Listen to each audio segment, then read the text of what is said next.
আল্লাহ কখন কাকে হেদায়েত দেয় সেটা আমরা কখনোই বুঝতে পারি না। আলোচিত কন্টেন্ট ক্রিয়েটর ও অভিনেত্রী মডেল সিমরিন লুবাবার বিয়ে নিয়ে সামাজিক যোগাযোগ মাধ্যমে আলোচনা চলছে। মঙ্গলবার নিজের ফেসবুকে একটি পোস্ট দেওয়ার পরই মূলত বিয়ের গুঞ্জন ছড়িয়ে পড়ে। লুবাবার পোস্টে একটি ছবি থাকলেও সেখানে বর কনের চেহারা স্পষ্ট নয়। পাত্রের পরিচয় নিয়েও তিনি কিছু জানাননি। ফলে কে তার জীবনসঙ্গী এ নিয়ে নেটিজেনদের মধ্যে কৌতূহল তৈরি হয়েছে। অনেকেই পাত্রের পরিচয় জানার আগ্রহ প্রকাশ করেছেন।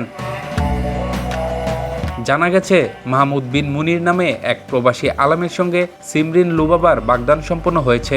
বিষয়টি মাহমুদ বিন মুনির নিজেই নিশ্চিত করেছেন। তিনি বলেন, আমাদের দুই পরিবারের সিদ্ধান্ত অনুযায়ী ঘরোয়া পরিবেশে বাগদান সম্পন্ন হয়েছে। বাংলাদেশ সরকারের আইন অনুযায়ী নির্ধারিত সময়ে আমাদের বিবাহ সম্পন্ন হবে ইনশাল্লাহ। আপাতত এর বেশি কিছু বলার নেই জানিয়ে সবার কাছে দোয়া চেয়েছেন তিনি।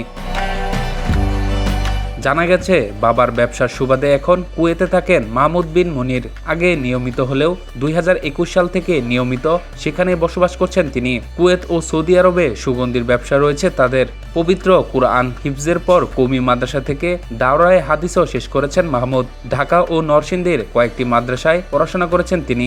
লুবাবার সঙ্গে সম্পর্কের সূচনা ও ভবিষ্যৎ পরিকল্পনা নিয়ে পরবর্তীতে বিস্তারিত জানাবেন তরুণ এই আলেম।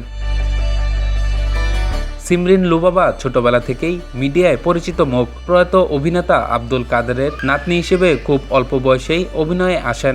শিশু শিল্পী হিসেবেও জনপ্রিয়তা পাওয়ার পর নিয়মিত অভিনয় ও মডেলিংয়ে কাজ করছেন। তবে গত বছরের শেষ দিকে হঠাৎ বিনোদন জগৎ থেকে নিজেকে সরিয়ে নেওয়ার ঘোষণা দেন তিনি। পরে জানান তিনি আর প্রকাশ্যে আসবেন না। তার মা তখন বলেছিলেন ধর্মীয় অনুশীলনের দিকেই ঝুঁকছেন লুবাবা এবং জীবনধারায় পরিবর্তন আনতে চান তার মেয়ে।